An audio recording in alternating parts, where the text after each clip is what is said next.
Hello and welcome to episode 25 of the Nintendo Review Podcast. And Lee, you always do a title, and you've not done a title for this, and I feel lost. I was going to go something along the lines of like smashing it up, and then, we've done that already, because it was going to be Smash heavy focus this week. So I was thinking of something like a Super Smashing Great, or Have a Smash. That is a niche reference there, isn't it? It is. We got an 80s UK-based reference. Showing my age. But, yeah, we'll figure it out later. How are you doing, Greg? I'm doing Super Smashing Great. Hey. Of course. Okay, well, let's just going to get straight into it. We're going to get on with the news.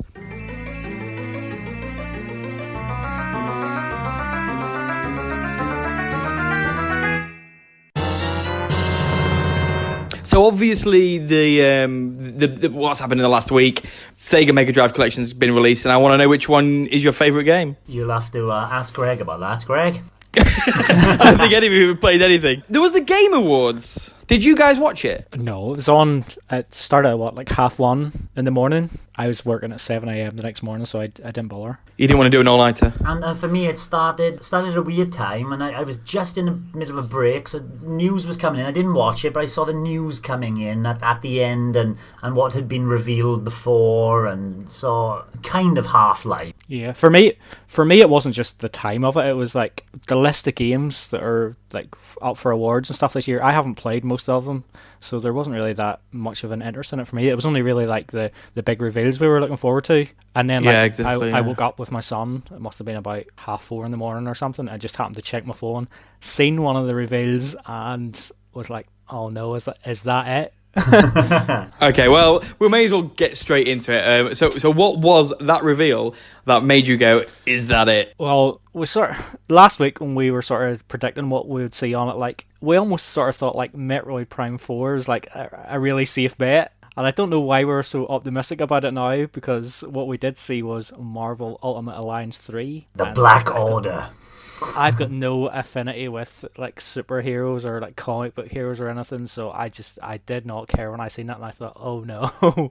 Obviously it's great for other people, but no. Is that Ultimate Alliance, is it generally revered as a good series? Koei Tecmo are making it with Team Ninja.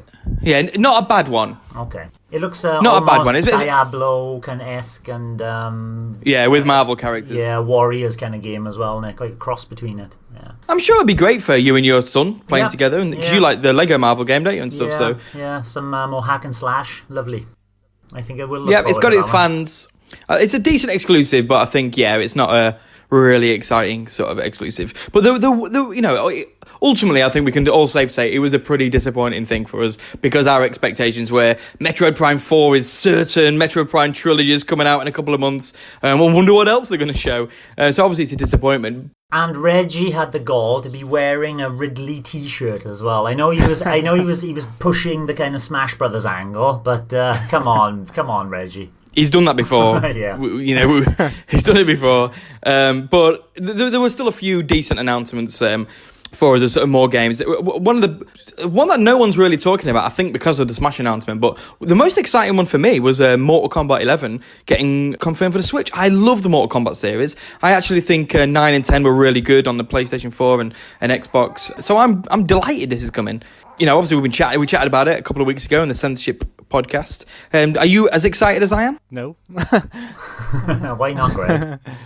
Well, like fighting games never really been my genre. There's been the odd one that sort of grabbed me over the years. Like I quite liked Soul Calibur on the Dreamcast and Soul Calibur 2 on the GameCube. Obviously, it had Link in it, which sort of helped to attract me towards it. But we've just recently got Smash Brothers out there. That's going to be really the fighting game I sort of focus on at the minute. Never liked Mortal Kombat. To be fair, I haven't played any of the recent ones, but it's not really a series that interests me. So again, this was another reveal that it's lost me.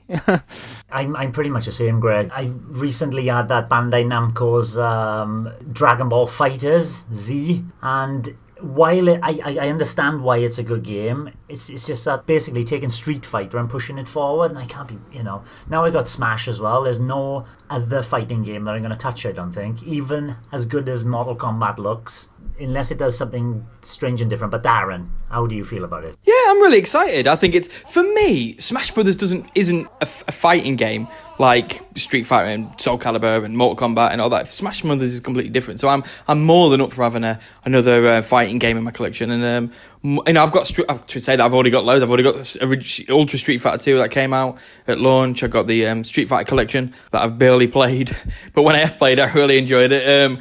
I'm tempted by Dragon Ball Fighter Z. That'll look quite good. I quite like a fighting game, to be honest. So if this is a remotely competent port, then I am definitely going to pick it up, and I can't wait. And again, a lot of the things. It's like, it's not just about the stuff I'm excited about. I just think for the Switch to get it, it's like it's getting so much support now, and I think that's what's really exciting, because it brings life to the platform in a bigger way. It was a very big surprise. Were there any of the other games that got announced? What else? Because there was Stranger Things 3. That's the one that tickled my fancy. More like an isometric beat 'em up game for the looks of it. And I like the Stranger Things season 1 especially, season 2 less so. I'll keep my eyes on this one. Co-op as well, another one for me and my son to plough through. The only one that really caught my eye is a game I've actually played before, and that would be the remake of Crash Team Racing, which is called Nitro Fueled, I think, and that's coming to the Switch. With the trilogy coming out, we sort of thought, we kind of knew before the awards came up that Crash Team Racing was getting a remaster, but we weren't sure if it would maybe come to the Switch or if it would maybe be a PS4 exclusive or something. So it's good to have that confirmed, and it was actually a really good game for the PS1. Like, obviously Mario Kart is the king of kart racers, but like in terms of like other games in that genre that are worth playing, I think apart from maybe Diddy Kong Racing, I think Crash Team Racing probably was maybe the pinnacle, certainly on the PlayStation anyway. It suffers from the problem that you just said about Mario Kart 8 this year already. Very, very unlikely to pick this up. No affinity with Crash, just because of his playing the first one on the PlayStation with my brother's PlayStation. Didn't like Crash at all, so no affinity at all. Didn't get into PlayStation itself. No chance of my picking it up. Sorry. I was just going to say maybe not to completely rule out, because like I said, it is a pretty good game, and obviously they're going to have like online multiplayer and stuff in it now, and it's a wee bit different to Mario Kart. It's got sort of like a wee bit of like adventure sort of mode, like That's what I was going to say. To tempt him, one last attempt, is that actually the single player mode of it could be the thing that maybe it makes it different to Mario Kart. If you think Diddy Kong like Greg said, more Diddy Kong Racing. Yep, and it's very challenging at times. It's one of those, like, I have several games that I sort of like I've beat before, and like I'm almost scared to go back and play them again, because I remember like such difficult moments that I'm sort of thinking maybe I won't be able to overcome that again. And I think there was a few of those in Crash Team Racing as well. Cool. But I'm prepared to give it another go, I think. You haven't sold me on it. I think I'll pick up that Grip. Not Grip, sorry. Grip is another game. I'll pick up that Grid Autosport game instead. But obviously the biggest bit of news, and I still don't know how I feel about it, is the fact that the Joker from Persona... No, the Joker from Batman. Joker from Persona 5 was announced as the first DLC character for Switch, and everybody seems to think this is amazing. And I like the mentalness of it, but I don't know if it's the fanboy in me, but I'm just like... He's not a Nintendo character. He's never been a Nintendo character. I think he's in one of the kind of Persona spin-offs that was on the 3DS. But it's in Persona 5, which is a Sony exclusive. And I don't know, it makes me just a little bit uneasy. Unless, and it probably will happen, they bring Persona 5 to the Switch. But ultimately, kind of... How do you feel about this, Lee? What were your thoughts on it? Did you even know who he was? Not really. I knew he was from Persona 5, and when I saw that hat, take your heart or whatever it is, I had no idea. Absolutely no idea. And then he comes in and goes, oh, right, it's him. He's from Persona. I don't know his name. Right, he's the Joker. Okay, and it's like, yeah, it's really marvellous that they're going to expand it. And I can think of the other ones that we've already got, that we've already thought about, like Layton and other ones, because Reggie has also said, this is an indication of what we're going to be doing with the rest of the DLC. So yeah, Layton, come on, Ace Attorney, Phoenix Wright, let's have them all. That kind of madcap, we wouldn't expect them. But you're right about it not being Nintendo. And there's no indication that Persona 5 is coming to the Switch. And why should it? Just because he's in. Snake came in, we didn't have another Metal Gear Solid game arriving. But at least we have had it. In the past, yeah. But we've had Persona Banjo- games on 3DS, haven't we? Q2 Yeah, or but they're whatever. spin-offs. I don't know. This made me feel more uneasy than even... At least, that's the thing with it, actually. Final Fantasy VII got announced after Cloud. Well, we've had a lot of Final Fantasies now, but from the Wii U I'm talking about, you know, when it was, and it was just years of nothing. It was like kind of... Not happy. What about you, Greg? Like you guys, I didn't really know who it was. So again, that was another one, like this is another Nintendo announcement. It's like, again, it's one that it's not making me excited. But I know there's everybody sort of thinks, Persona 5 might come to the Switch now. For me, it's maybe not about getting Persona 5 on the Switch. It's getting people from those other platforms that like Persona 5 to buy the Switch to play Smash Brothers, so they can play as one of their like favorite characters or whatever. Yeah, I can see it's a smart move. Smart marketing move, definitely. He looks cool, to be fair. Yeah. But it does kind of like throw everything up in there with what's going to happen with the other 4 DLC characters. anything we is just have possible. absolutely no idea what it's going to be. And that's exciting. Yeah, it's all Japanese developers. So if you think the big main Japanese developers, I think it's only level 5 that have been snubbed so far. So I am expecting Layton or something along those lines, a Yokai Watch character. Layton would be awesome. Yeah, he would be awesome. I was really disappointed, and now I'm just like, oh, whatever. That's part of the fun of Smash, isn't it? It introduces new characters in games to you. As part of the joy of it all. Yeah, it hasn't enticed me to pay the $24.99 or whatever it costs to buy the DLC pack yet. Can't believe you haven't bought it already. No, I'd be holding off on it as well. Show me Really? the goods. Even okay, whatever. We'll see. I'm sure you'll get them. I reckon at least 2 or 3 of them will be genuinely incredible. I think it's in a weird way. I think the kind of craziness of it is kind of positive in the sense that literally anything can go now. Anything. Master Chief. Now that would be a surprise. Oh boy, I need sleep.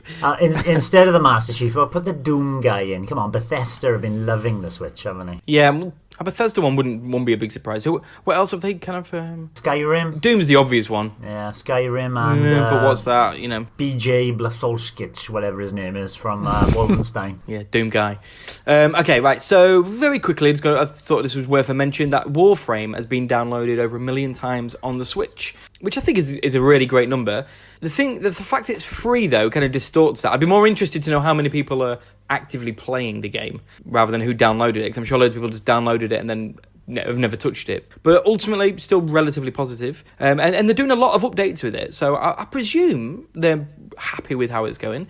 Have any of you guys played it yet? I played through the first level, which is an introductory level, which you get to choose your character. It shows you every single move, and then you're picking up weapons as you're going along. It teaches you how to use those weapons, and then you basically use all your skills you've known to protect an area and get on the ship that you just protected and get away into space. And then it opens up the kind of, hey, you can join your friends online, and that's where I stopped. It looks beautiful, it runs really, really smoothly. It plays in a way similar to a kind of Bayonetta, but with some longer range weapons thrown in as well. So when you got the up close melee combat, yes, it isn't as fluid and as fast and frenetic as Bayonetta, but it's still got that kind of combo based hitting. It looks like something I would be into. It's just time. Yeah, it's good, isn't it? It's really good. Yeah, you played it as well then, Darren. Yeah, I've played it, and I was really impressed. And sort of what you were sort of alluding to there is like, it's the kind of game where I'd be more than up for just playing it loads, in the same way that we played sort of Rocket League, those kind of online multiplayer games. But Smash has just come out, we've got so many games to play, and it's hard to know where it's going to fit in. But if this was on the Wii U, I'd have been all over it. It is good fun. You should definitely give it a go, Greg. I know you haven't played it yet. You should. It's free. What's not to like? But I still think, us lot, get on. We'll have a good time. Yeah. But well, you both said it really. The time is the thing. Like, and we've both just had children again, and like I know my time personally has just been eaten away. Even more than usual. So when I do get a wee minute or two, I'm not thinking, I must go and try Warframe. It's like, finally I maybe get to play Smash for 5 minutes here, or Dark Souls, try and get to the next checkpoint. Yeah, like last night, for example, us three, for a very rare occurrence, we managed to all get online. And it's, at the minute, we're not going to say, stuff Smash, let's play Warframe. But maybe soon we will. Moving on. So, obviously, Dragon Quest XI, wasn't that officially the first game to be announced for the Switch? It was really, really early, yes. I don't know if it was the first one, but yeah. I think it was. I think it was the first one, and it's still not here. And they've said that they're working it. They're sort of like reworking it. They mentioned, didn't they, and stuff like that. So, but they're holding an event at Jump Festa 2019, which is on December the 22nd, so just over a week away. And hopefully, we're going to find out loads more details on it. Maybe even a Western release, and a little bit more. Actually, Dragon Quest is another game which could get some Smash love. Aside from time, is this the kind of game that you'd be up for trying? Have any of you played any of the previous Dragon Quests, like the ones they released on the DS and 3DS? Number 9, which is released on the DS, yes, I put quite a bit into that, at least over 20 hours into it, before, I think it was Animal Crossing. I was trying to think back on another podcast of what took me away from that. I think it was like Animal Crossing, or something came along anyway, and took me away from it completely. But yeah, enjoyable while it was going. People say this is amazing. Obviously got released on the PlayStation 4 recently, and they say it's beautiful, really amazing. Greg, I'm guessing this is a very quick dismissal from yourself. Like everything else.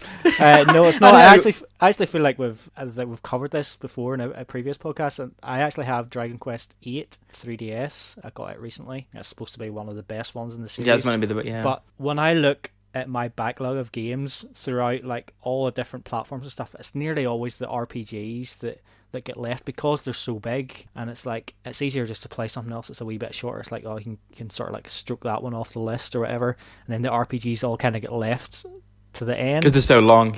And then it's like you kind of never get round to it. It's just like sometimes they're so daunting and so long. So like I probably would be interested in Dragon Quest XI actually if I didn't feel like I had so many other RPGs to play, including Dragon Quest VIII. So bin your 3DS off. Exactly, yeah.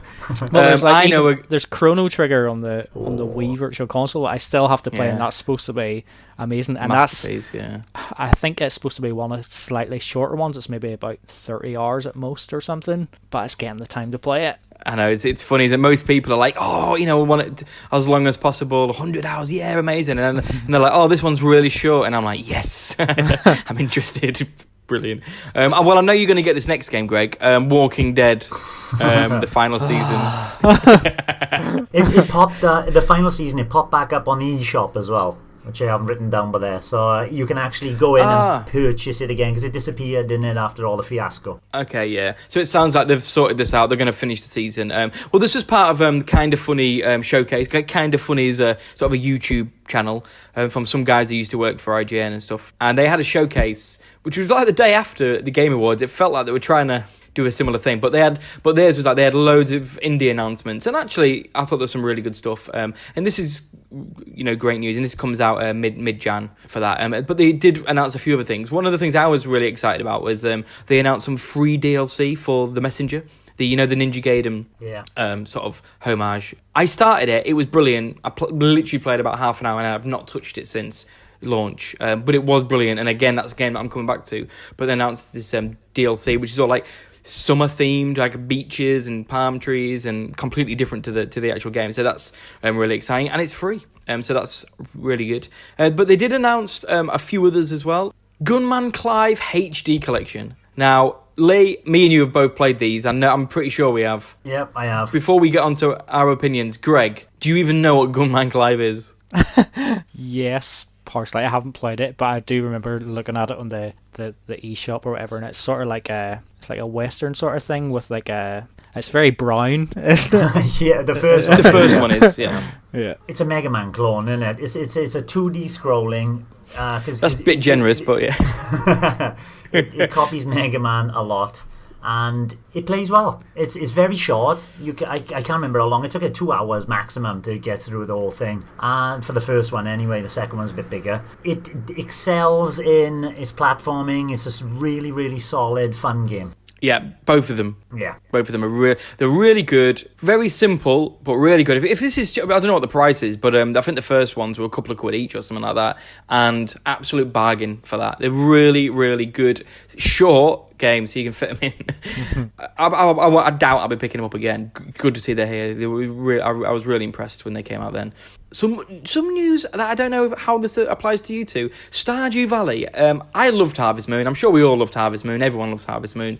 I've personally... Oh my God, Greg is shaking his head. Greg, I'm not even going to talk about Stardew Jelly. I can't even say it. Stardew Jelly. Have you played Harvest Moon? No. Oh, okay. That explains everything, but it just doesn't appeal to you in the slightest. It's a bit like, it's like a precursor in a way to what Animal Crossing is, but a bit more focused. I'm not really that into Animal Crossing either, so... Lee, why do we invite him back every week? I got him to say positive things about Animal Crossing last week, so... I'm over it. So, Lee, did you ever play any of the Harvest Moons? Yeah, I played one going well back, and I can't even remember what it was on. But yes, I played a few Harvest Moons, and I played very similar games as well.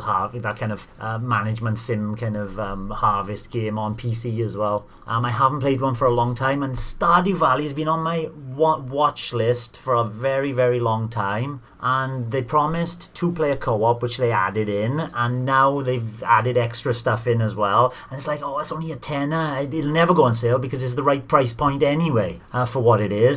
But once again, it's that playing time. Yeah, and this obviously is a bit of a time sink. I loved Harvest Moon and those kind of games, but the series sort of lost its way kind of in the past sort of 10 years or so. And I heard everyone talking about the Stardew Valley when it was on Steam and saying it's amazing. It's an amazing sort of successor to Harvest Moon. It's really taking it onto another level. It's really story driven, meant to be amazing. Announced it for Switch. Really excited. I bought it day one, so obviously it didn't grab me like. It wasn't like this is a masterpiece. It was all very good. It didn't quite grab me, although I think it could. And but I just stopped playing it because there was too much other stuff. So I've wanted to get back into it for a long time. And every time I look through all my Switch games, I'm like, well, if I complete those 30 games, then maybe I can play Stardew Valley again. And it is really... I think it will be amazing. So I do want to get back into it. And this sort of 4-player online seems... Yeah, that's I know a few people an amazing have thing it. to add. You know, it's been out for over a year, and it's like adding 4-player online co-op in. To be fair, they announced to do this before it came out for the Switch. Yeah, they did, yeah. They said it's going to add online. So I'd love to sort of get back into it. I really would. It's the other part that interests me more, is that it's going to use... It didn't say the app in the sentence, but it says it's using the Switch online voice chat. Now, surely that can only be the app, because this would be the first third-party game. Yeah, that'd be the first third-party game to use the online app if it is the actual app instead of plug-and-play voice chat, which I'm expecting it to be the app, because you can't play online in Stardew Valley unless you've got a monthly subscription or yearly subscription to Nintendo Online. Yeah, but Diablo's like that as well. Yeah, but Diablo haven't implemented their so-called promise online, because they were going to do it through the app as well, and they haven't implemented it yet. So this would be the first one to get up and running.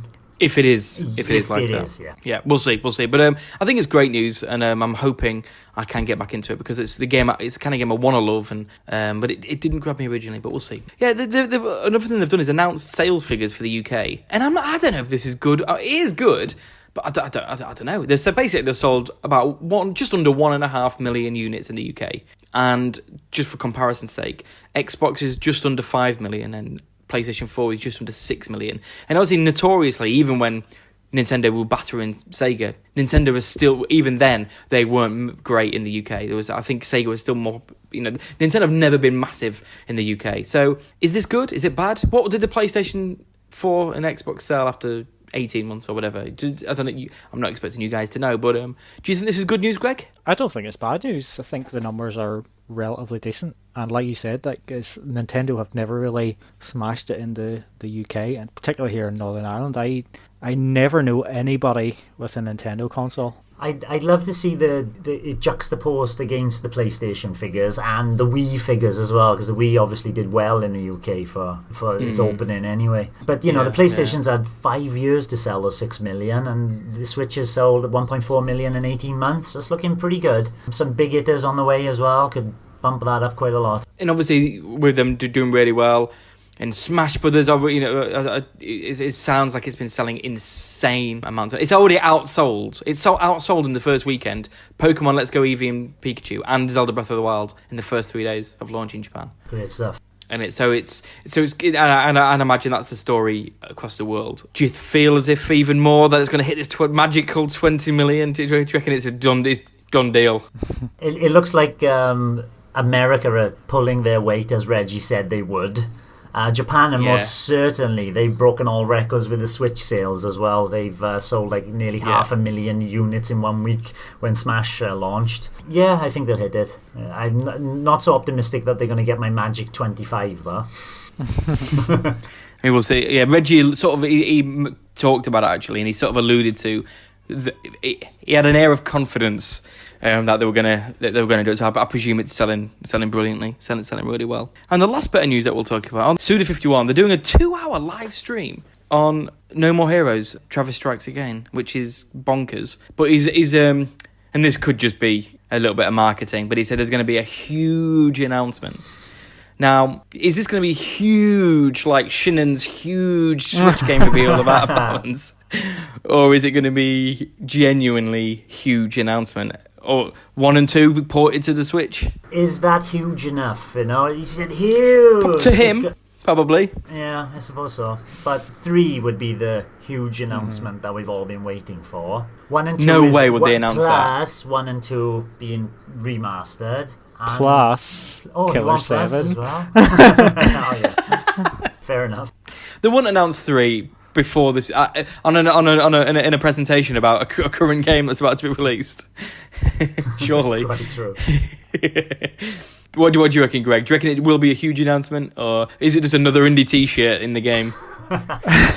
Well, what I will say is my interest in the game is like pretty low at the minute. Like I loved the first No More Heroes and really liked the second one as well, but my interest in this one's really low so far from what I've seen, because it doesn't look that great to me. And if their big announcement was like, for instance, a port of the first and second game to the Switch, that's just gonna probably further kill my interest in Travis Strikes Again, because I'll probably just wait and play the first and second one again. It might be worth tuning in, because this is going to be live, and we know what Suda 5.1 is like, and it says at the bottom there, an English interpretation of the proceedings will be provided to users. If that's a live one, the announcer's going to have a nightmare.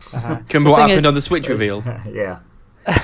The thing is, I don't feel like I need a 2-hour-long presentation on Travis Strikes Again. I just need to see like a few clips of some of the different way games that you can do in it, and that's it. I don't need to sit there for 2 hours and try and be sold on it. Yeah, that's the thing. When the first game got announced, obviously people thought it was No More Heroes 3. Then it came out as like, sort of like a mini game, and it was a bit like, oh, that's a bit of a disappointment. And then it was like, what? There's like, I don't know, I'm making the number up, I think, but 15 indie games it's inspired by. But then each one would be played differently. Like it'd almost play like, so there's Shovel Knight in it, and there'll be like a No More Heroes version of Shovel Knight, or that's in my head, that's what it was. Then they released it, and it was just this hack and slash-a-thon, and I was just like, wasn't that just one level though? I don't know. Maybe I hope so. I hope so. Well. I'm hoping as well. Yeah, that's what I kind of took from it. Or this is one style, is like Hyper Light Drifter or whatever he's copied for that particular part of the game, and then it'll diversify hopefully. That'd be amazing, because 15 little games in one, or whatever, however many it was, 8 or whatever. That sounds great, but like you said, Greg, it's like what they've shown so far. It's like kind of looks cool, but it's a bit simple, and a whole game of that just going through different levels of indie games is don't know. We'll see. But we've got 2 hours. They'll probably just play through the whole game. Surely it's not longer than that to finish the game, isn't it? To start from beginning to end. There you go. That's the huge announcement. You don't need to play it anymore. Yeah, we'll see. But so the last one, I've saved the very best news until the very end. The NES Online. We've got some more games. This is... I love it. I never play it, but I do love it. You were mustering of the energy to speak then, Darren. Yeah, no, I was a little bit. I am a little bit like, oh, God.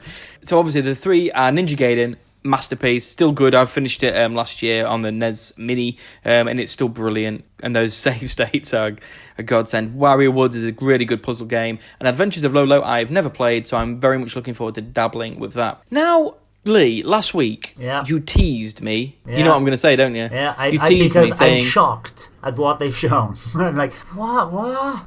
Because let me give some perspective to it. When they announced this is coming, all the games, the ones that haven't come out yet, the SP that were left, because this is the last month, I believe, that we know what's coming. So there was an SP of Double Dragon. Double Dragon SP was in that list. It hasn't come out this month. So I automatically anticipated it to be coming out this month. And it's not there. It's like, well... yeah, might be coming out next month, but we have no idea what the main games will be for next month. That's amazing. Yeah, exactly. Yeah. So we've got Dr. Mario SP and Metroid SP. But I will say these SPs are beginning to irritate me now. Yeah. Double Dragon is not going to be two players. It's obviously going to be whacking you in the last level. These are ridiculous. I mean, Dr. Mario SP is going to drop you right before the rare scene. I never knew there's a rare scene, but which occurs only after clearing the game on level 20 at high speed. So that means someone's finished the game, it drops you in, you get to watch the trailer at the end, is it? Great. Oh, well, I don't know. Yes. I mean, yeah, they're very strange. I genuinely thought there was going to be changing the games, like we thought adding 2-player to Double Dragon and stuff like that. But no, but Dr. Mario is an amazing game. The NES Online is brilliant. It's actually thinking about it, it is really good. Need to play it more. But Greg, any of these games appeal to you? I don't know why I ask. I've kind of said before, like I wouldn't mind trying to give Ninja Gaiden a go because I've never played it before, and it might be decent. But I never have the NES app on ever because like I've got just so many other games to play. It's like I never feel that desire to go into it, even just for 5 minutes. I played Ninja Gaiden last night. What day is it today? Thursday. Last night and this morning. I put about 30 minutes in total. And apart from my memory obviously doesn't remember it as well as I should. The characters, the enemies pop in not at the edge of the screen, but about a quarter of the way in the screen. They just they pop up and in they come. They're ninjas. Yeah. Oh, well, okay. What about the dogs? Is that a ninja dog? Ninja dog, yeah, ninja dog. Ninja dogs. Okay. You get used to that, and it controls well, and the wall jumps so well. I do prefer Batman. I played that recently as well, last year, a year and a half ago, and that plays a better game, but it's still a good game. Are you going to keep going with Ninja Gaiden? I think so. This is one I want to see the end of. Yeah. It's really hard. And it's got awesome cutscenes as well. It's good. Yeah. So far the cutscenes have been good already. I've only seen 2 of them, and it's like, yeah. Nice, aren't they? Yeah, really good. You should give it a go, Greg. Embrace the NES. You'll fly through that first level as well. It's worth just seeing the first level. I'm thinking, yes, cool. And you'll know by the time the end of the first level, you know if it's for you or not. It is hard. I think it is. I always knew it was supposed to be hard, but I think the fact that you can like create save states and stuff, that's gonna make it easier to see it through to the finish. So I might actually give it a go. But don't dilly-dally because there's a time limit on each level as well. So don't create a save state when you're not going to make it. Well, do it, but maybe create 4 and keep going through it rather than don't replace your old ones. Uh-huh.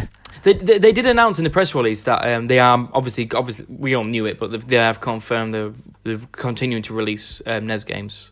So in January, we're going to get some more games, and they could be any. Did they announce any games that we've not heard of yet that haven't been released? Not the SPs, but the actual games. The only one I can think of is Double Dragon SP. Yeah, but not the SPs. No, they're not for me. No other ones that I can think of. I think we've had the full complement. What would you do if next month they just released Kung Fu, Gunsmoke, and Batman? Oh, awesome! I'd be playing NES all month. I know, I'd be like, Smash what? That'd be great. Speaking of Smash, we do need to speak about it, don't we? We need to. It's out. We've all played it. We played it together last night. I batted you both. We need to chat about it. So let's talk about Smash.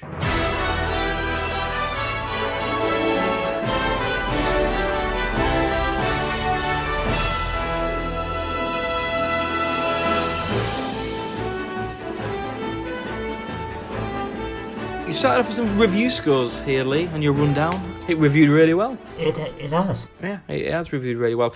Or do all the Smashes get reviewed really well? Well, this is the best reviewed Smash ever. So is it? Yes. Okay. If that's any indication, well, after playing it, I agree. Yeah, exactly. Yeah. Just as an initial starting point, do you think it's the best Smash yet? What are your initial feelings on it? Greg, you go first. Best Smash yet? Yes. Are you loving it? You said you was never a big Smash player. Can you see yourself becoming one with this? No, but I still like it a lot. So you agree with Game Explain? Liked it a lot. Yeah, they nailed it.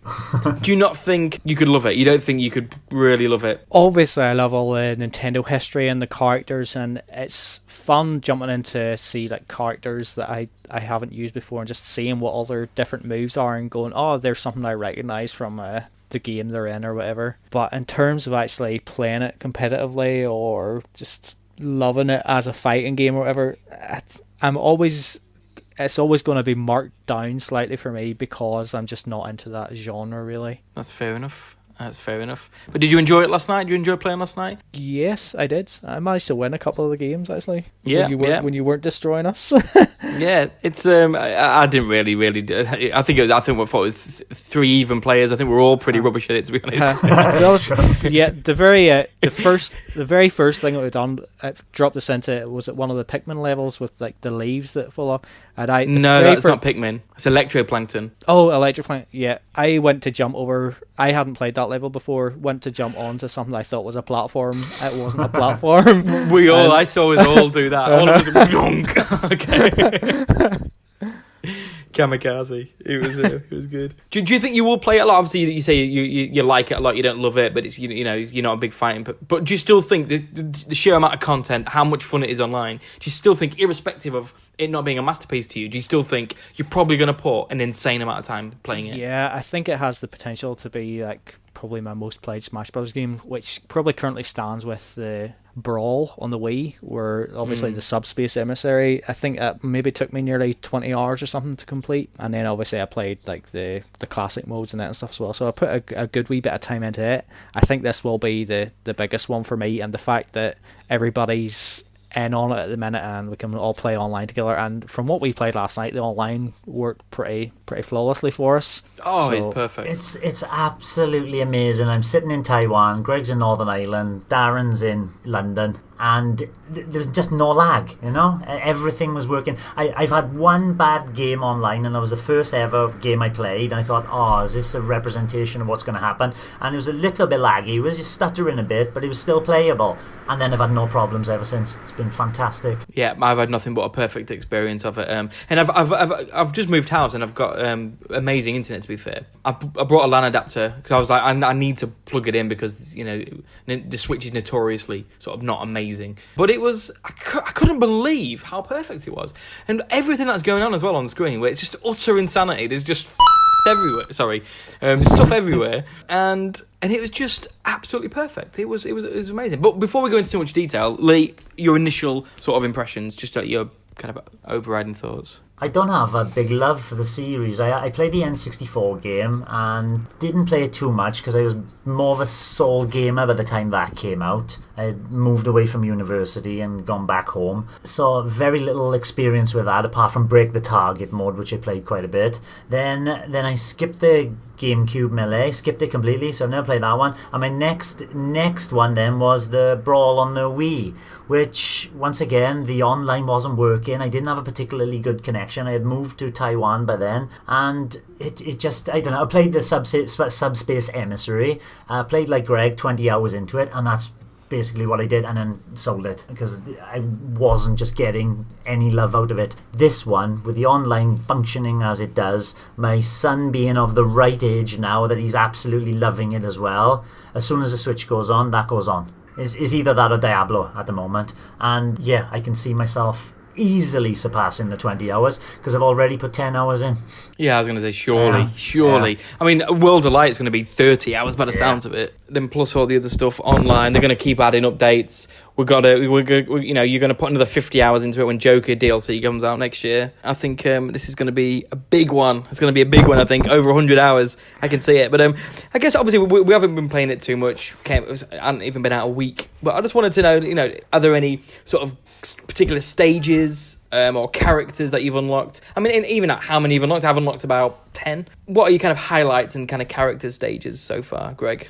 I think, like you, I've probably unlocked about 10 as well. My highlights so far, mostly I've been playing the classic mode, so I've beat that with probably about 5 or 6 characters now, and I played with Link the first time, and probably my highlight so far has been going through the classic mode with Link and like seeing what the boss fight is at the end.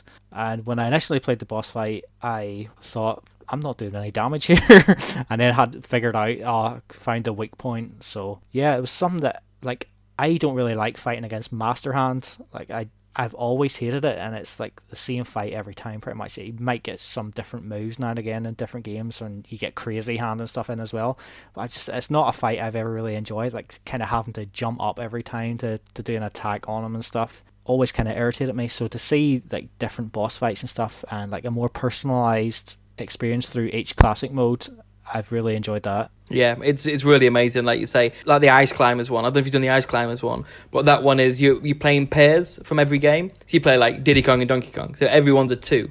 And then at the end you play Master Hand and Crazy Hand. And even that kind of works better because it just feels, like I say, it's personalised. It feels, I knew they'd done this in a way, I can remember it, but I didn't kind of realise then how good it would feel like while you're playing it. Like it makes classic mode, I think I'd love it. I prefer it than World of Light, and I like World of Light a lot, but classic mode's amazing. I love it. Yeah. Some of them are not as good as others, but yeah, I'm with you there. I'm really loving classic mode. So the personalisation sort of like leans over to like the World of Light as well, because like every time like I see it go across the map and see a spirit and sort of think, I wonder what fighter it's going to be and like what sort of attributes they're going to have. So it's always interesting to see what this character, who obviously like you'll remember from a classic Nintendo franchise, you sort of wonder, I wonder what the Smash Brothers interpretation of this is going to be, and it's always interesting.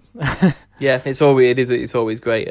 What about you, Lee? Do you have a favourite stage or character or mode? Like, I haven't put too much time in the World of Light yet. I've done only about 3 fights in it, and one little criticism crept in is that the kind of menus and all that, and there is a little bit messy UI. It's felt at first overwhelming. They always are. It's amazing. It's just menu upon menu upon menu. You go to smash, and then you go to special smash, and then you go into amazing that you got this amount of content. It's very difficult to find anything. I was complaining on Discord that I'm playing World of Light and I can't change my custom, because I like a custom setup. I like the jump button on B, and I like my grab on ZL and my grab on ZR and my shield on ZL. I like to change things around, and then I couldn't find where I needed to get in to change the custom setup. So I just thought, no, I have to stick with the normal kind of setup. Darren fortunately chipped in and said, you can, the fighter,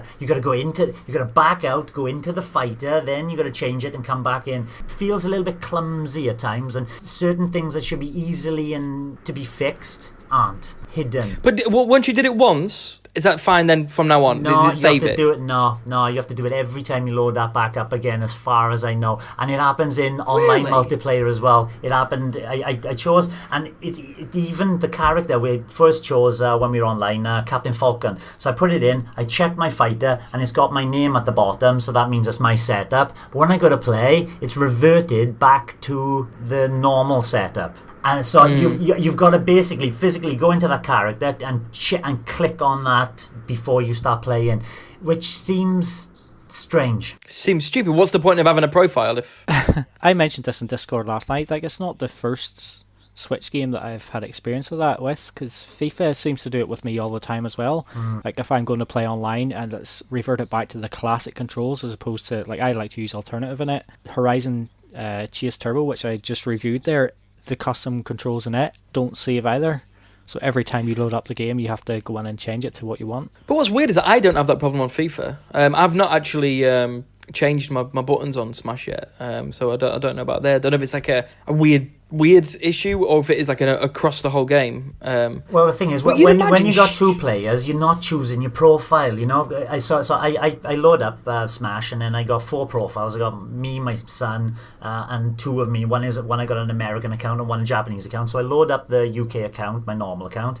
I put it in, and that's the only thing you can do to select the profile. Then when my son jumps in as a second player, he's happy with the normal controls, but he's set up a custom control for one of the shield button. So he has to manually select his. So it's as if the game is saying, we don't know who you are because you could be anybody jumping in. So we'll just revert everybody to standard, normal, and then you have to manually select it then. Lee? Yeah? You're talking about the Switch profiles. The Switch profiles, yeah. And when do you know you can create profiles in Smash? Yes, that's what I've been doing. That's what I mean. So when I loaded up under my profile, I thought, surely player 1 then will be in the Smash profile be automatically saved to mine, but it's not. That sounds irritating. Yeah. I've got a visitor. Hugo, do you like Smash Brothers? Who's your favourite character? England. Did you hear that? No. Say it louder. England. England is good. That's a good choice. He said it's a good choice, Hugo. Good job, Good choice. Hugo. It is a good character. The amiibo turned up as well, actually, yesterday. I've been Of Inkling. I've been loving Captain Falcon, and We saw that. yeah, I love his kind of his balance between speed, power, and movement. Basically, it just suits me to a T at the moment. But Pit is quite fast. Link is okay. Especially the Breath of the Wild version of Link is quite nice. No, I think he looks awesome. I'll tell you one thing I'm not getting a sense of at all, because there's so many and I'm just whacking at random. His stages, they're all awesome, but it's not as if there's one or I'm just like, it's part of the chaos for me. I prefer the bigger open stages. Those little, those Donkey Kong stages. They're very, very small. There's this little platform in the middle. There's 2 platforms on the side. Oh, they're treacherous, aren't they? Fun, but treacherous. Yeah, especially when you actually are using the Inkling. I don't know if you've used Inkling yet, but No. you can, like the side attack is to use the roller and you just easily just roll off the edge. I've done that a few times. There's a set amount of distance. You can't stop it like mid-roll. No. The only time it sort of doesn't roll properly is whenever you run out of ink. Okay. To refill, you just like hold B in again and you'll just dip into the ground. Something very similar happens with Yoshi when he turns into an egg and he starts rolling. Now there's a short one and there's a long one. This is one of the things I love about Smash. I'm playing Darren, and Darren is Peach, I can't remember who he was, a female character, and we were sudden death, and I turn into an egg and I go rolling across, he jumps and I just roll off the stage. Classic. But that's the thing, like all these characters, I haven't used all of them before, and it's so fun just to discover how they all control, and like you will make mistakes at times, you will like dive off the edge and do crazy stuff, but it's not irritating, it's fun seeing the silly stuff happen. Yeah, that is part of the joy of it. And when people take it so seriously, it's a bit like, really?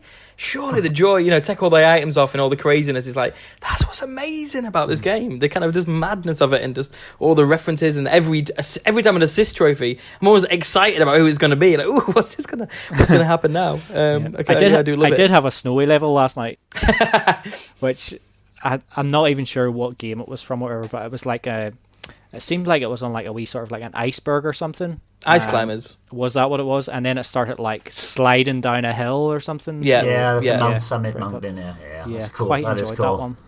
Yeah, it is great. But that's if you think about it, it's 74 characters. If you finished classic mode, how long does classic mode take to finish, you reckon? 15 minutes? Yeah, and it's just the right length in it. I'm not quite taken by that little platforming section in the middle. But no, the fact that it's the same for every character and stuff. Yeah, they keep shaking it up a bit. Yeah, so much better. Yeah, bin it off. But that's the World of Light. It is. Yeah, this game is just got. If I want to do, I want to finish it with classic mode on it with every single character, and I want to finish World of Light, and I want to collect all the spirits, and I want to sort of do everything. But that is for once, it's 100. like the big like challenge board you have up where all the things. Once you beat something, like it unlocks something. For the first time, I'm sort of feeling like I kind of think I wouldn't mind clearing everything on that. Yeah. And there's some of the wee challenges and stuff I look at and think I will probably never manage to do that there. But you've obviously got the wee hammer thing that you can use to unlock those. So there's always hope. Yeah, absolutely. There is, before we get onto sort of World of Light and the spirits and stuff with the main stuff, I was very excited about Squad Strike. Obviously gutted it's not online, but I've not actually played it. Have any of you given it a go yet? I haven't, no. And partly due to the fact that it's not online is something which will hold it back for a little while anyway. I'm waiting for a few people like my nephews and whatever to come over and we can have a go at it. But as of yet, no. Yeah. We mentioned the Kind of Funny showcase earlier. Well, I was actually listening to the Kind of Funny games casts the other day, and I think it was Tim Geddes was describing this Squad Strike to Jared Petty or whatever, and for some reason he made the comparison to like Marvel vs. Capcom, and that sort of made him think of like the tag team sort of thing. Now obviously Squad Strike isn't tag team, but that would be a cool sort of mode to introduce at some point. Like obviously Squad Strike sounds pretty cool as it is at the minute, but if you could like tag out players as Yeah. well. That Yeah, would be, they do that really, really well in Dragon Ball Fighters. It's you can just click the ZL button in a specific mode, and the other character just jumps in a flying attack straight away. It's really, really well done. Yeah, I'm looking forward to trying it out. But if you play with your brother, like your son a lot, do you mainly play online or local? Local. We've fluctuated between both. We have played online together, and we're having fun, whatever it is. But he's loving the classic mode. Just playing through every character and then seeing what that final boss is, and always trying to better ourselves as well. Start at 2.5, start at level 3, start just pushing the level up a bit more each time. I know the very first time I played it, because obviously on previous Smash Brothers, the level you put it at, that's the level that it's at. Mm-hmm. But this one, it keeps increasing. I didn't realise. So I put it on 5 on my very first go, and I finished it at like 9.6 or something like that with Link. And I was like, oh, this is easy. And then ever since then, I've not got close to that. I don't know how I did it. But I was like, oh, this is easier than previous Smashes. Fair enough. Yeah, right enough. Like, my first few times through, like, I didn't start that high. I started at 3 in my first time and, like, went through it fine. Then started at 4, fine. Went up to 5 and sort of done okay as well. But the more I'm playing it, the worse I seem to be getting at it, because I seem to be dying an awful lot more. And it's like, I'm not even sure where you get the tickets from, like, because I think I've got 2 left at the minute. How do you obtain those tickets? I don't know. By finishing it. Oh, by finishing it, you get tickets. And Classic Light, yeah. You've got to do. Classic have Light. you got to do that? Oh yeah, the credits. So you got to do the credits at the end to get them as well. Oh, do maybe, you get because them you get from that? presents, don't you? Yeah. Maybe, I Okay. can't remember that. But you don't need the tickets. Oh, I know, but it's like, Oh. if you use the ticket, you don't lose any of the intensity. When you lose. I didn't when you know. lose. Use the ticket. Whereas if you use spotted. coins, you go down a level. That's so, probably why I did so well with Link, because I just kept using tickets. See, Didn't drop down. Yeah. yeah. So maybe I wasn't so I'm good always there. torn whether to use one of the So remaining tickets. do you or- use one ticket, and then when you die you have to use another ticket again? Yep. Ticket every life. Okay. And when the first couple of times like I played it, I didn't have enough coins to do it, but I had tickets, so I kind of had to do it that way. So that's probably why I finished it with a higher intensity the first few times. Yeah, absolutely. But obviously the big mode, Greg, you kind of chatted about it and that you're enjoying it. Lee, you said you've only played it a little bit. I don't know if you played the Spirit board either, but I just want to know, like, obviously we knew about it. Now we're actually playing it. What do you think about Spirits, the Spirit board, and obviously World of Light as well? I've played it a little more than Lee, but not an awful lot. I've only unlocked one other character so far, which is Mario, and as soon as I unlocked Mario, I went straight from Kirby, switched it over to use Mario, because for some reason I feel more comfortable with Mario. I will say, so far, the overworld map, I know they went for this sort of like artistic sort of approach, like a watercolor sort of thing. I'm not really feeling the overworld thing at the moment. Maybe whenever it opens up a bit more, it'll be slightly more appealing, but it kind of looks a wee bit bland and stuff so far, and I kind of wish it was like even more like a wee 3D sort of like simple 3D designed world with. It's got a slight look and feel to it as well, like old cartoons where they obviously drew the background in separately to what the foreground characters are, and they don't quite match as well, like the characters of Kirby. I know he's very small on the map and is a little niggle, but he doesn't, the shadows are wrong or whatever. It just doesn't seem to quite fit in that world properly. Yeah, and it is like a sort of painted sort of thing, but it's like it's not like a crisp image. It's like it's kind of blurry almost. But apart from that, like I love going to the wee like glowing ball or orb or whatever it is, and like seeing what the character is and wondering, what's their fighter going to be. So, and I actually do like what the spirits do. Like I like being able to like change out what my character can do. Like for instance, my equipment has like, I'm not sure what it's called, but it's like the wee flower, and I start each fight with this flower that as soon as you hit the other opponent, they immediately are poisoned, so their life is counting down pretty much from the off, which does make it a wee bit easier so far. But I like that you can switch things out and for different challenges, and yeah, I think it's a really good addition. I really like the spirits. I never really cared about the trophies in the other Smash Brothers games, so yeah, this is way more appealing to me. What about you, Lee? What are your first few fights?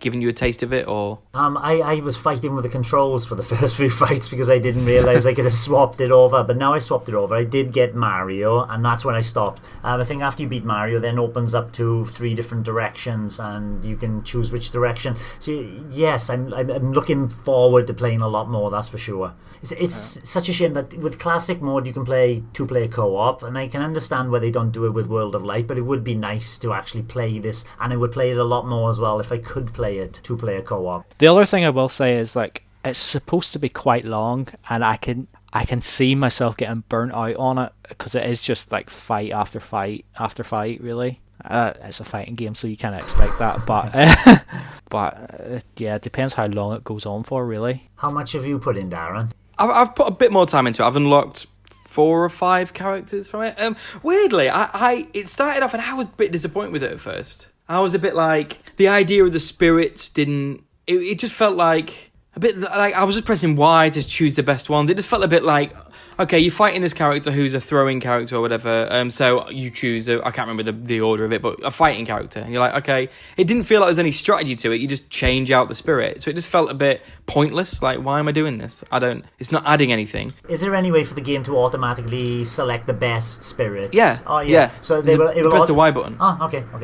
I didn't know. Yeah, but then I was like, what's the point? So I was a bit like, okay, it's not. It was like, it's not as quite as interesting as I thought. I love the battle, the creativity of it, but again, like Greg is sort of saying there, like, could get a bit burnt out. I was just thinking, this could get boring really quickly because I don't like the kind of strategy aspect to it, the spirit aspect to it, and it is just fight after fight, which is fine. But I was a bit like, I don't know, I was a bit disappointed. But weirdly, the more I played it, the more I actually started to really enjoy it, because the fights are always really creative. And it does this thing where, say, for example, there's like a level where there's... What was the first one? It was like there's poison in the air. Like the whole level was poisoned. And then the spirit fight before was you're immune to poison. And it's so initially I was like, oh, that's not great. It's a bit a bit lazy. It's like, I get like, what is the point? But weirdly, I kind of begun to sort of appreciate it. Like, but I don't see it as a strategy. I think that's the thing. My thinking's changed. I don't see the spirits as strategy.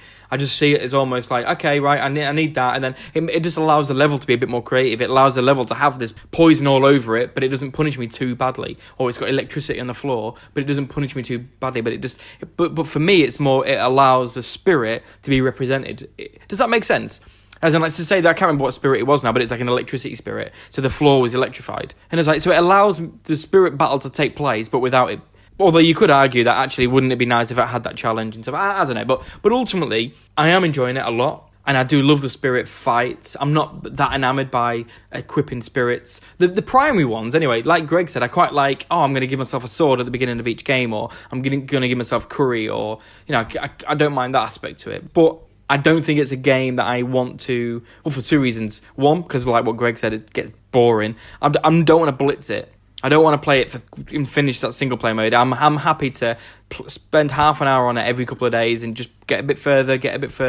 The other reason, though, other than the fact that it just gets a bit boring, is I don't want to unlock the characters through World of Light. Yeah, I don't want to fight them and unlock them. I love the excitement of playing online or whatever, or offline, or classic mode, or 100-man smash, and then afterwards it gets there. You get the kind of, there's another character to unlock. I find that more exciting, and having to beat them in the traditional way than I do just unlocking them in World of Light. And what's actually good about that one as well is, like, I lost one of the challenger fights as well, and I thought, when am I going to see this character again?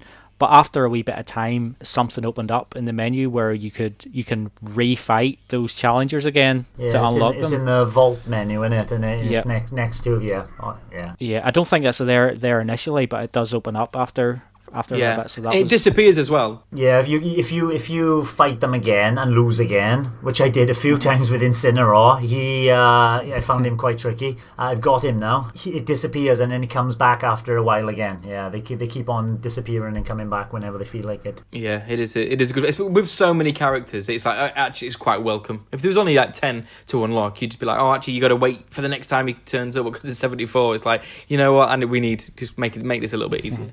But I remember because obviously, like, my son's favourite, he loves Splatoon and he loves Inklings. And he wanted Inkling because he's seen the trailer and he's like, oh, Inkling's in Smash Brothers because he played the Wii U version. And I was like, can I be Inkling? And I was like, I don't have Inkling. We played Classic Mode once, and the first character that came up with it was Inkling. And I was like, oh my god, I'm fighting Inkling. And I lost. I was like, oh no. And then obviously the re-challenge popped up and I was like, oh, thank God for that. A little bit later. But he was like, yeah, I got Inkling for you straight away. You go, what a... Won't see him for another month. Yeah, exactly. Yeah, like, sorry, Hugo. But I got him. But ultimately, I think it is an amazing mode. I think it's exactly what Smash Brothers needs. In a weird, not the same thing, but I think Mario Kart sort of needs that kind of thing to kind of give a little bit extra life to that game as well. And I think Smash Brothers ultimately is a fighting game, but I think it adds enough to make as a diversion something interesting. And the spirits are some of them are genius, some of them are really, really creative. I was going to list a couple I like, but you know.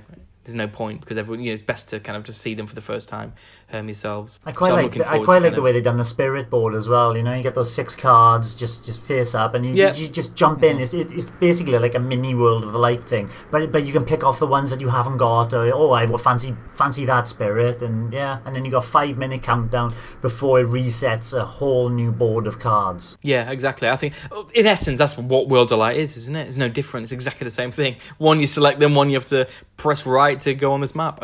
On the map front, I actually quite like the map personally. I think it looks quite good. I don't see it as you're saying he doesn't look like the fit in the world. I always just saw it as almost like a 2D board game. I almost just see it as a board and the icons are the little figures being plonked on top, moving around. So maybe that's why it did visually it didn't bother me as much. But it ultimately is just a way to kind of get to the next spirit, isn't it? Really, yeah, very good in that.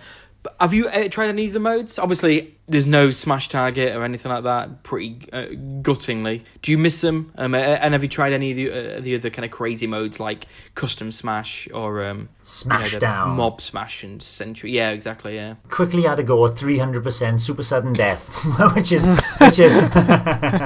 which is madness. As you imagine, one hit and it's over. But that didn't last long. That's just a novelty, isn't it? Especially if you got 8 people and you all on 8 people on sudden death, that would be quite a laugh for 10 seconds, however long it lasts. But I haven't done much else. What would be good is if you could really go into the custom rules. Like, for example, say if you've got 8 players, and obviously 8 players is mental, so you want to thin it out quickly. Like, it's almost like Royal Rumble, isn't it? So what would be great is if you could do it, so like you say, right, 8 player Smash, and it starts off at 300%, and every time somebody gets wiped out, you get an extra 50% to your thing. So eventually you have a proper match, because they're not proper matches, it's just like who gets the first decent hit in. So it'd be good if you could so almost like, so then eventually the last 2 they're on 0 or starting from scratch, I don't know, something like that, or any variation of rules that you can sort of think of. It'd be good to have even more, although I don't know, objective it's pretty good on what you can do with it, but even more would be awesome.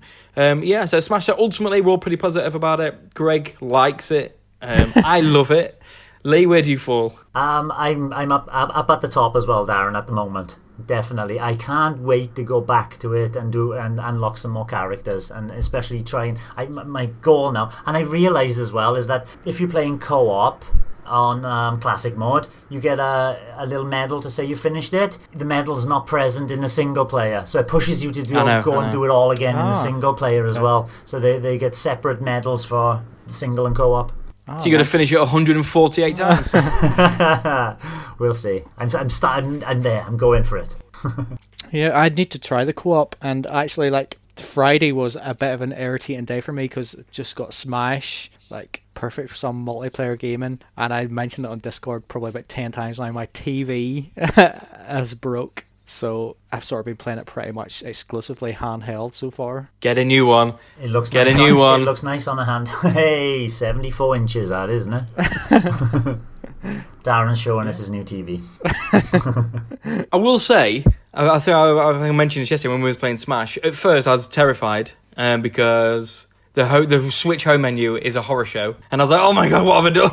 Let's get the portable back out. 720p, that, isn't it? It's not full HD. Yeah, but Smash looks incredible. It looks unbelievable. Smash itself looks outrageously good. And then even text, obviously text is the one thing which is really, really difficult to upscale. I don't know if you know, but text is so difficult. So if you look at like Wii games or so, it's the text which is the worst looking thing, is smudgy and things like that. But even the text looks amazing on it. So it's upscaled.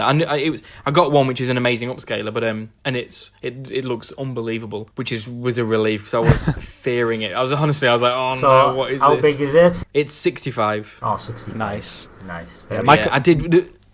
My current one's 43 or 42 maybe, and like, well, as soon as it broke, I just happened to be taking a wee glance at all our TVs, and there was a 50-inch one that caught my eye. And I use hot UK deals quite a lot. Like, I go on the app on my phone loads, and there was one that was been on a good offer for must be about 3 or 4 weeks, and it was still on offer. And I was sort of thinking about it, and I thought, I need to think about this more because I don't really want to drop the money on it. And as soon as I sort of decided with myself, you know what, I'm just going to go for it, the price went up 50 quid, and it's like, Typical. no, I'm not buying it when I know it was that other price. Oh, what's 50 quid? All right, rich boy. Well, same thing sort of happened to me. I did loads and loads of research into tellers, and I narrowed it down to three, like the sort of best tellers on the market. And I was thinking about it, and then I went into John Lewis because they've got an amazing display. Like, you can look at every single one, and you can, it's really good. So I looked at, decided which one I wanted, and then I went to buy it, and they'd gone up £200 each. So from £300 to £2,800. And I checked the price match. It was that morning. That morning, but it was across the board. Like, all the high end tellers went up in price, and I was just like you, like, I can't. I'm a principal. I can't. I'm not going to spend that money on it because I could have bought it yesterday. And then I looked online and I saw this dodgy site called District, and they were selling it for 2,200. And I was like, the site looked awful. It was cheap, and I was like, why are they selling it so cheap? And literally everybody else is selling it this price. I was like, but I thought, stuff, I'm going to do it, and I went with them, and it's perfect. And it's Perfect. They just had a rubbish website. Yeah, and I just got it cheap. Saved 600 quid. So it was quite fun. In my job, I do a lot of marketing. This is some tangent. And I always say, everything you do represents you. So if you have a rubbish website, or if you have a rubbish video, or if you have even rubbish business cards, it makes you look cheap. It makes everything, it represents what you stand for. Have you seen our website? Well, exactly. Point proven. And this website was so bad, I would have bought. If John Lewis or anybody, couriers, anyone is selling it for £2,500, I would have paid that much money from those sites rather than 2,200 quid from this awful website. But I went for it, and it was a very good ending. So I was worried. I was like, this is something gone wrong. Something's gone wrong, but no, it's all good. So just to enhance our new TV podcast, I absolutely hate reading reviews for TVs and stuff, because you'll get a couple of good reviews, and then you get so many people just saying all these negative things that maybe, like, you buy the TV, you wouldn't even really notice it yourself, but you've got all these like tech heads and like visual fidelity and all this sort of thing. Knocking the star rating down. Sometimes you just need to take a chance. Exactly, just go for it. But this is good for gaming as well. It's not the best. The Samsung one is the best, but this has got like the sort of the best for gaming. So good for gaming, good for films. They were my main two ones. Taking it back to Smash, one of the other things I'm happy about. What? on the Smash? night it came out, I sat down, I thought, I'm just going to listen to music. And I go into the vault, and they got the songs and all that in there. What a wonderful selection of music. And the fidelity when you put the headphones on, they're crystal clear songs. Absolutely brilliant. And then I went into, there's a shop mode, a shop menu which pops up, which you can spend your gold coins on to unlock even more music, which I didn't realise. Awesome. Brilliant. Awesome. I'm just loving the music in it as well. I just find it crazy that I could sit down now, put the music on, and like a full day from now, I'll still be listening and haven't heard a repeat of anything yet. Yeah. Do you think you'll ever do the Walkman mode? No. And take your Switch? No. No chance. If you could have Bluetooth headphones, I'd probably do it. What they should do instead is just release the bloody music on iTunes or whatever. Yeah. And I'd buy the album. No hesitation. £4,000. Yeah, that's how many songs is it? 900 or 600? It's pushing 1,000, and it's massive. Yeah. Yeah, I'd buy that. I would buy that. But so obviously we're all loving it. Is there anything about it that you are unhappy with, Greg? You find this kind of why'd thing you come, easy. why'd you come to me first? I don't know. Go on then, Lee. Stuff Greg. Stuff him. Apart from the cluttered and unfriendly user interface and not knowing where to go and feeling a bit overwhelmed, of course you'll learn it as you get along. The other thing is no touchscreen support. I've played quite a bit on handheld as well, and the kind of user interface is these big, colourful, primary colours, chunky buttons, and you think, I can stick my finger on that, and it doesn't work. There's no touchscreen support in it at all, which is very strange for the kind of size and shape that those buttons are. It's not a bad criticism. If that's your negative thing to Smash, that's pretty good, isn't it? Pretty good going. It is one thing I noticed as well, because obviously I've been playing handheld quite a lot. Yeah, I went to touch a few things as well. Yeah. It wasn't happening. Strange, isn't it? You know, the kind of, it's begging you to touch those icons. The kind of shape and size they are. But nope, nothing. I was amazed by it. What about you, Greg? No real massive negatives so far, actually, for a change. I obviously do need to play it more, and I've only played the classic mode and World of Light a wee bit, and then obviously we played a few online matches last night. That's the first online I've played, but there's so many other options and stuff that I haven't even got near yet, so there's nothing I can really pick fault with yet. I think my disappointments are a couple. Squad Strike not being online, tournaments not being online, the fact that no stats when you're in those arenas.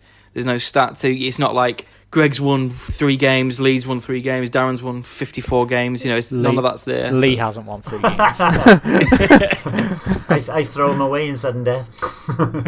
It'd be nice to sort of have a progress. You know what I mean? Just to see what's going on. Personally, I mean, I'm not too bothered, but it would be nice to have a little bit more there with that. And also on the quick play, it would be nice to be able to join friends in quick play, like in your kind of Mario Kart and stuff. So you don't have to just arrange games with friends. That you can just sort of see, you know, I can see that Lee's playing and I can just jump on and try and join his game with the next available. It's bizarre that that's not there. And also, I can't believe I'm the one, Mr. Positive, I'm the one with the most negatives. The fact that you set up sort of parameters on the kinds of games that you want to play, but you don't necessarily get them. I had a few quick plays yesterday, and I was in team games. I was like, I don't want to play team. Yeah, it I was with a really good player. The closest one at that time, doesn't it? It doesn't wait. Yeah. It won't make you wait too long, so it just sticks you in anything, I think, at the end. I guess I just wish that you could select that, like, this is what I want, throw me in what the closest thing to it, or you could say, no, I want this, and I'm happy to wait. I suppose that comes with the battle arenas, you know. You can't have battle arenas with you can't have battle arenas with randoms, can you? They can join. I suppose you could, can you? Yes, you can. You can open it to the public, of course. So you could basically go into battle arenas and set it up exactly as you want, and then open it to the public. Yeah. Okay. Yeah. And you win. I'm hypothesizing as well, throwing it out there. Maybe I can't see why you couldn't do it through that way. Yeah, that's not exactly quick play though, is it? But, no. Yeah, okay. Yeah, that's fine. Then if you had a better notification system as well, if you created an arena, at least you can see if your friends have got an arena open and stuff like that. And little bits. I'm sure this is going to be a game. I was going to say they're going to update it regularly. I'm sure they are, because they've got one next week. So that's good. There's always hope that the Switch Online app will implement something along those lines as well, hopefully. Yeah, when's that coming? Oh, they haven't said. Cheekily quiet on that, haven't they? Well, we'll see there. But I'm playing Smash for the next 18 months probably, if we get the DLC. Well, I've already got the DLC pack, but if you get it as well, they're going to be releasing characters up to next February 2020, which feels bizarrely futuristic to me. So that is good, but that is a lot of Smash. We'll keep going. I'm looking forward to hearing Greg's thoughts on the kind of obscure games he's been playing, but we'll save that for next week. But as always, thanks for listening to us ramble on. Thank you very much. Bye-bye. Bye. Bye. Thank you for listening to the Nintendo Review Podcast. If you like our content, please don't forget to subscribe, give us a like, and ask us a question. You can find this very podcast on all good podcast providers such as iTunes, Google Play, SoundCloud, Stitcher, TuneIn, and YouTube. Just search for the Nintendo Review Podcast. We are also on Twitter, Facebook, Instagram, Discord, YouTube, and our very own website, nintendoreview.co.uk, where you'll find great content such as news, reviews, and impressions. Drop by and say hello.